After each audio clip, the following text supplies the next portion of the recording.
to provide more inputs and more perspective on some of the key takeaways of Budget 2016. We are joined by, in fact, some of the leading voices from the world of tax. We have Girish Vanwari, the head of tax at KPMG. In fact, we're also going to be joined shortly by Pranav Sehta, tax partner at EY, and we'll also be joined and providing us a legal perspective will be Rohan Shah, managing partner at ELP. So that's the star-studded tax panel we have for you today to analyze Finance Minister Arun Jaitley's budget.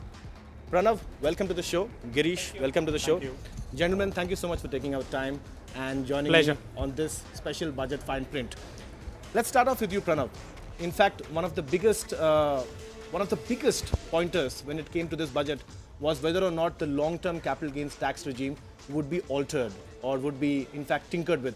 Now, that remains unchanged when it comes to the time frame. How much of a relief is that to the markets?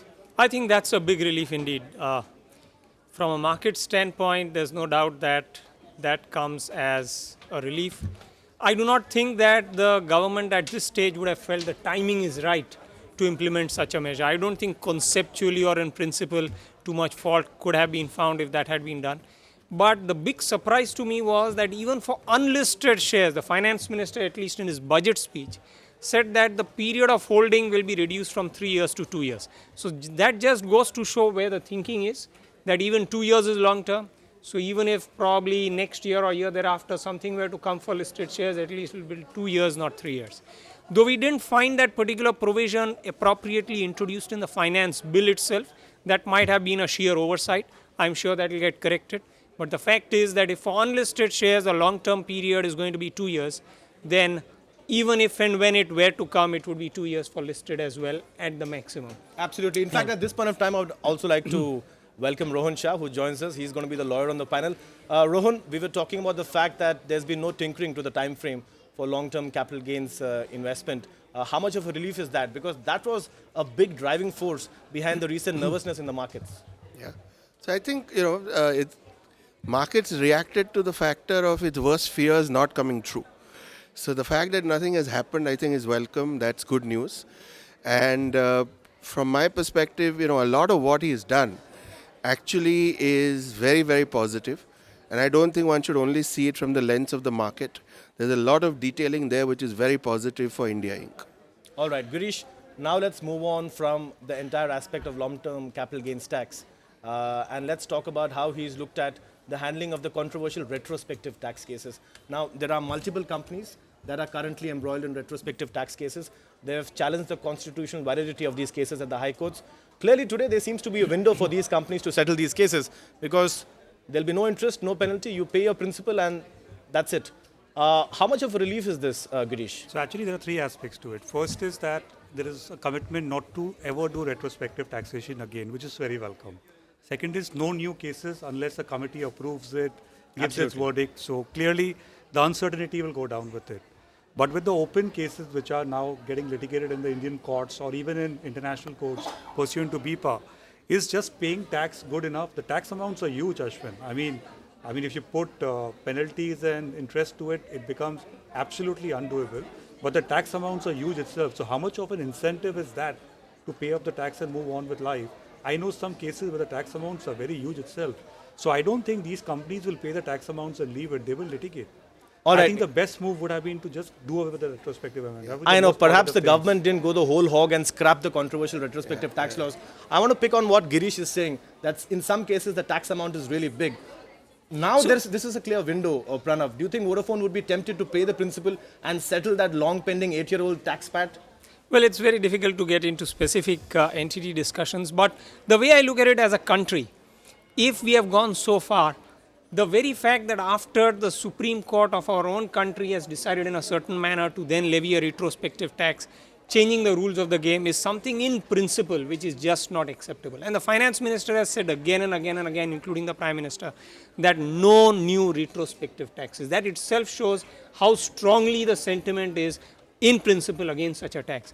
If that was the strength of the commitment to credibility of the country and to the integrity of the country's tax regime, one could have done away with retrospective taxation. But having said that, it is what it is. If we have to analyze the provision as it has come, the only way I would look at it or rationalize it is If there's no interest, no penalty, if one gets rid of all the litigation, the pain of going through and the suffering of going through the uncertainties of litigation and the cost of litigation, given the rupee has depreciated so much over the last maybe 8-10 years, I don't know, I mean, from which year some of these cases might be. So the short point being, you don't think it's sufficient? One might say that it is insufficient, but it might still be something that a lot of companies might just say, get on with life.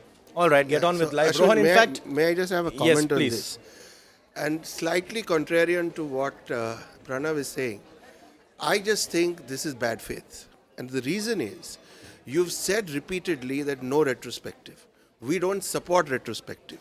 If your scheme for settlement of this is pay the tax, it is in some form or manner an endorsement that you can recover under this provision. A partial retrospective tax. So from that perspective, if everything that you say is no retrospective, but your scheme of settlement is pay the tax, I think somewhere there's an inconsistency, because the moment you say pay the tax, in some form or manner, directly, indirectly, you endorse that retrospective provision. All right, you know what? The Vodafone tax case has unfortunately stuck out like a sore thumb for the Absolutely. current government. I want all three of you to stick your neck out before I move on to the next question. Will Vodafone take the bait, yes or no, Pranav? I don't think so. What about you, Girish? I don't think so. They'll fight.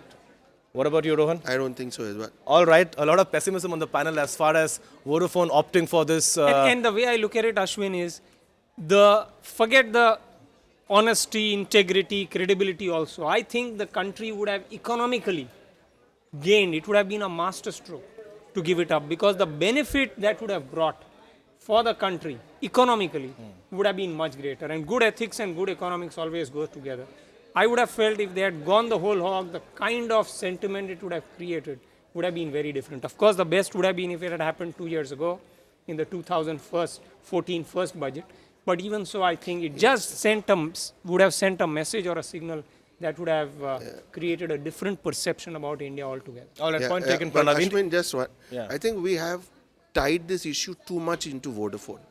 There are at least another 140 people affected, major transactions, which are causing strife. Many of these are from treaty countries. Even Pranab Mukherjee on day one said, I don't want to impact treaty. So I think for us to label this as Vodafone is also to do it a disservice. There are options with the others which are treaty, which we could have adopted. Point taken. I'm mentioning Vodafone only because Yeah. it's the biggest case in terms of quantum. In fact, we have a lot of issues to address. And now I want to move on from long-term capital gains tax and the retro tax case issues to the other big one, which is the VDS, the Voluntary Disclosure Scheme, which has been introduced by Arun Jaitley for declaring undisclosed income so that you're safe from prosecution. Girish, your thoughts? Some might call it a controversial move, some might call it a bold move. See, Your from a thoughts? public interest perspective, you can always have controversies. Is it a right thing to have a voluntary disclosure scheme? And what I worry about is that the success of these schemes. Will people come out and actually believe that there will be no going behind the person or no inquiry further started? And we just had, a undisclosed black money law, which also was not a very big success. You only had 2,500 crores getting Do you think this will work? So I think there is confidence to be built in, credibility to be built in, that people who will come out and disclose will not be harassed, penalized. And if the government builds about that, then perhaps it may work without prejudice to the fact that is it good in public interest or not. Rohan, what do you think about the feasibility of this move?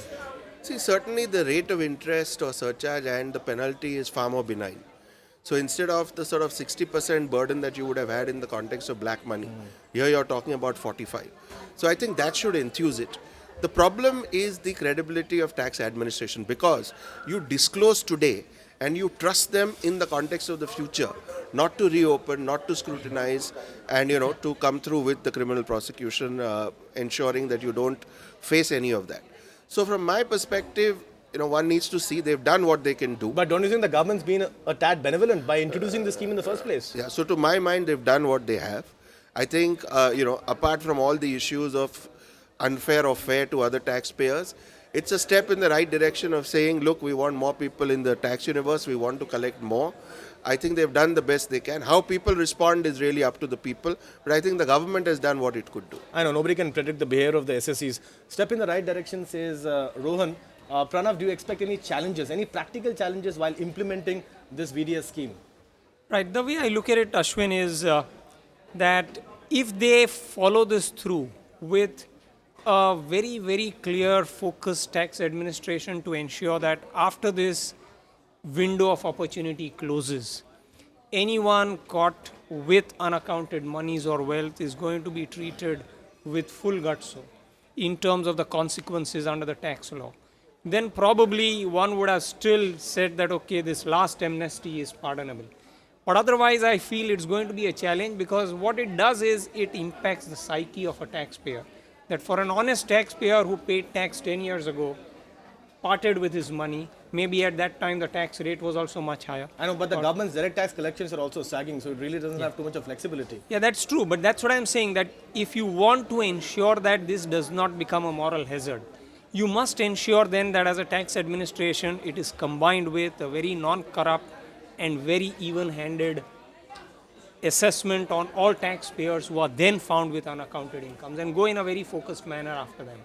If that does not happen, then the honest taxpayer will always feel cheated, which is the problem. As regards the other point, I have a slightly different view. I think in the past, whenever the government has come up with amnesty schemes or VDIS or immunity schemes or whatever you call it, they have by and large played by the rules. So I do not anticipate that if a person were to come up and make a disclosure under this scheme, that information would be misused. Typically, I don't think it has been So you're not so circumspect about that. Girish, what about GAAR? It was widely expected that perhaps the unpopular GAAR rules would be deferred, but there's no change on that front. How much of a setback is that? Or is it perhaps because there are too many changes happening on the international tax landscape? So do you think the government is trying to weave in GAAR, POEM, BEPS? What's the stance of the government, and why do you think they have stuck to the GAAR timeline? So I think GAAR coming is imminent, and it's a global phenomena. It's not that only it's in India, it's everywhere in the world. And if you see, most of the BEPS recommendation are moving towards GAAR. What I think is GAAR was on the expected lines. What people expected is POEM to be deferred. So effectively, POEM has actually been deferred by 1 month. Because, I mean, it's coming in April 1, 2016. So people have 1 month to plan. Now the guidelines will come. How will they plan their affairs, so on and so forth. So I saw somewhere, GAAR, BEPS and POEM would converge, because they all three move in the same direction, which is on, fair taxation. Girish, I want to stop you on that note, because while we speak, and look at the timing, we're talking about taxes, we're talking about retrospective tax cases. We do have breaking news. In fact, we have a statement from Vodafone, in fact, saying that they will, in fact, consider and study the FM's proposal on retrospective tax. So that's the story that is breaking on ET now, right in the middle of Budget 2016, the tax effect. If the telco has gone on record and has said that they want to study the FM's proposal on retrospective tax, perhaps that means that they might go ahead and consider it. And we could potentially see an end to this 8-year saga. But we'll have to wait and watch to see whether they want any more whether they in fact want any more aspects to be included. In fact, as we speak, we're just going to try and find out whether there are some more details, because we just have one line to go with us right now. Yes, the second line is that they're also going to seek resolution via international arbitration. So clearly, Vodafone as an MNC, despite the relaxation or the window provided by the government, is going to stick to its stance of international arbitration. It'll be very interesting to see whether or not they in fact use the current provision which has been announced in the Income Tax Act. So that's, of course, breaking news on Vodafone. It'll be interesting to see which side they bend on. Now, Rohan, what about GAAR? GAAR's not deferred. Girish just mentioned some of the rationale behind it. How much of a disappointment do you think it is? Or do you think it's factored in because, as Girish said, it's inevitable? Yeah, I tend to agree. I think there is a certain trajectory that all tax laws are taking globally. And I think, you have to see all of these as part of that same move, whether you're talking POEM, whether you're talking BEPS implementation, GAAR. I think we're all moving in a certain direction. And to expect that, we will have a fractured implementation, I don't think augurs well for us in any event. So from my perspective, you've given 1 more year in terms of POEM. You've stuck to whatever was your time schedule for GAAR. You've implemented 3 of the action plans from BEPS. I think all moves in the right direction, giving the right message. Pranav, what about the deferral of POEM by 1 year, place of effective management? Many corporates, especially conglomerates with overseas presence, were not really happy because they really didn't have enough time to sort of reject their operations. So how much of a relief is that to clients like yours? I think that was absolutely required, for the simple reason that the guidelines, the draft guidelines were released only in end of December. which was 9 months after the poem was originally proposed to be made effective. The final guidelines are still not out, and there's a lot in the draft guidelines that probably needs to be considered. So I think this was almost inevitable. I think given the way this government has been functioning and thinking, I was anticipating this for sure, because they have been generally very fair in the way they've implemented the tax regime. And I would have been very surprised if they had made poem effective from April 115, as was the original proposal, without the guidelines being out till the end of the year for which it is. That would have been rather unfair. That would have been almost a retroactive thing to implement. So I'm not very surprised. Whether much before 31st March 16, the final guidelines will be out so that the taxpayer knows exactly what documentation he needs to maintain, what his position would be, I think is absolutely essential. So they must come up with the final guidelines quickly so as to enable the taxpayer to plan his affairs, to know where he stands, and to put in adequate documentation to support. All right. Girish, your thoughts on the poem deferral by 1 year?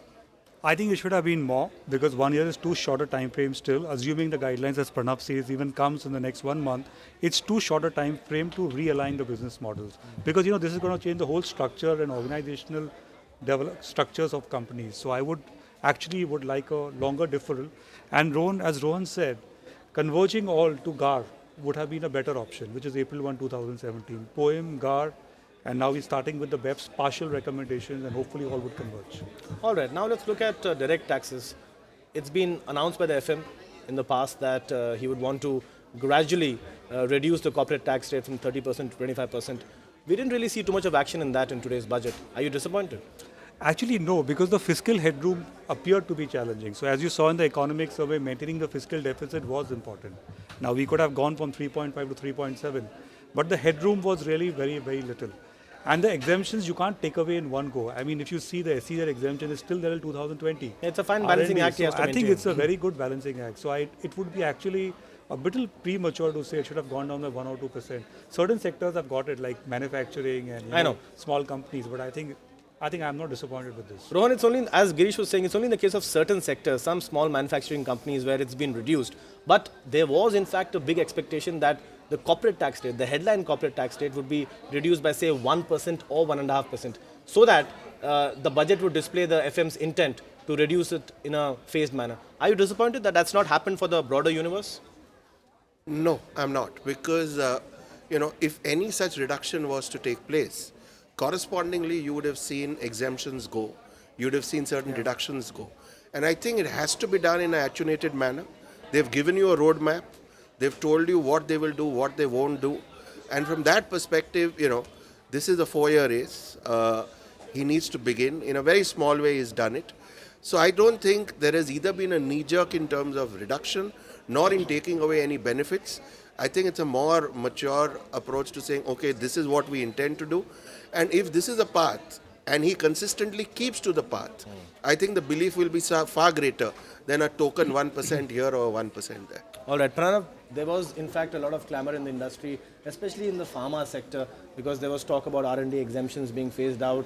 There was talk about perhaps if the government does that, then that would be diametrically opposite to the entire Make in India program. How do you look at the way he's looked at the exemptions vis-a-vis the corporate tax reduction in the budget today?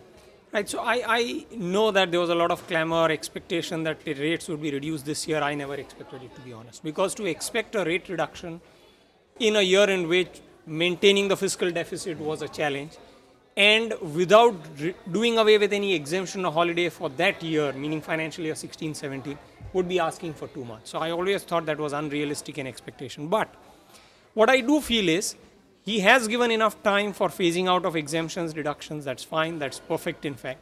Whether it ought to have been 2020 or 2019, that one can debate. I don't think that matters much. The important thing is, if he is saying these exemptions will go from a certain year, he must also say that the corporate tax rate will be X from that year. That wasn't spelt out. That hasn't been spelt out in as many words. And second, I think it should be an all-inclusive rate, surcharge plus cess. Because we ourselves saying that the effective tax that corporate India pays is 24 point something %. And then we are saying that when it comes to phasing out of exemptions, we'll phase them out and then keep the tax rate lowest. That also there's no clear indication which year, 25%, not clearly so saying you're not that really, it is So you're not really happy with the detailing and the commentary. Pranav, on that note, I'll have to get in Girish, and let's now start talking about the indirect tax regime. GST, that was a big headline. There was a lot of expectation that there would be a proper detailed roadmap, despite the stiff political opposition. There wasn't too much of detailing on GST in the budget. Actually, the expectation was not there. I mean, the budget cannot deal with the Rajya Sabha issue. I mean, till we do not have a political consensus, this is not going to get through. So I was not expecting anything on GST in the budget. So what it is, it is. Let's hope that the right consensus emerges in the next few months and the GST bill is passed. But at this point of time, there was no expectation, at least which I had on this. All right. At least that's what the feedback I got from some other tax experts. Rohan, the service tax rate, it was expected that it would be aligned with the eventual revenue neutral GST rate. So it's currently at 14.5%, and today, with the small changes that have been made, it's now hiked to 15%. Whereas the expectation was it could be hiked to much more. So does that come as a relief? It is a relief, and while there are no big headlines on GST, you have to understand there are three quite subtle changes in the context of GST. One, the service tax rate has gone up, far lesser than people had expected to be in line with the revenue neutral rate, but it has gone up. The second thing that he needed to do is to get a far more robust SENVAT credit structure, which he has done. There is a lot of very good detailing over there, and across the board industries are going to be able to get far more. He also needed to expand the tax footprint. So you've seen clothing coming in, you've seen jewelry coming in, and in clothing you've seen that over 1,000 rupees, they are going to impose a tax. Below that they are not. I think all three of these are more subtle, but they are an indication that we are moving towards that GST. Right. And personally, I think there would have been nothing on the GST other than another empty reaffirmation. But I do expect in the second session of this budget session, you will see something definitive once the Congress and BJP agree. All right, Rohan. In fact, before we get into closing comments, Pranav, your feedback on the surcharge for the so-called super rich hiked to 15%. Are you surprised? I'm not actually. So if I look at some of the themes of this budget, I think he's tried to address the aspect of inequality. I was anticipating some form of additional tax on the super rich, and I think that has come about. I also do think that his idea has been to try and put more money in the hands of certain consumers with giving some additional rebate and so on and so forth, so that consumption gets a boost. But at the super rich level, I'm not surprised with this additional surcharge. All right, we're running out of time. Last 30 seconds, each of you. In 10 seconds, Pranav, your biggest disappointment in the budget, what do you think was missing, which you had expected? I would have felt he should have taken the bull by the horns on the indirect transfer or the retrospective amendment piece. And made them prospective. Absolutely. Girish? I would think besides the indirect transfer, we could do away with the dividend taxation. I mean, which you didn't touch upon that. Above On REITs? Above 10 lakhs, 10% dividend. That of course also came as a negative. Sentiment-wise, not a great thing to do. All right, Rohan? May I focus a positive? I think everything that he has done to reduce tax litigation is a huge positive. We're not discussing it, but that is the one thing which could restore credibility and unclog the system. And a lot of work has happened. I know, there, more which is benches very at good. every level, especially on indirect More taxes. benches, but benches. the whole situation is interest rates down in service tax from 30%, more dispute resolution mechanism. So overall, everything to resolve disputes, I think will have a huge and positive long-term impact. Point taken, Rohan. In fact, we'll reserve and look at the nitty-gritties perhaps in future episodes on the channel. But on that note, we have absolutely run out of time. If we look at the positives, Ashwin, just see, for the first time, there's a beginning of making the tax regime accountable. So we are talking of refunds to be issued on time, otherwise higher interest. So there's a beginning of making the tax administration accountable. There's a fair balance now. Making the taxman more accountable. On that optimistic note, we've completely run out of time on this special show, Budget 2016, The Tax Effect. Stay tuned to ET Now for more news and updates. Find us on Facebook at facebook.com/ETNow and don't forget to click the like button. You can also follow us on Twitter at ETNowLive. To stay updated with all our programming, hit the subscribe button on our YouTube channel by logging on to youtube.com/user/ETNow.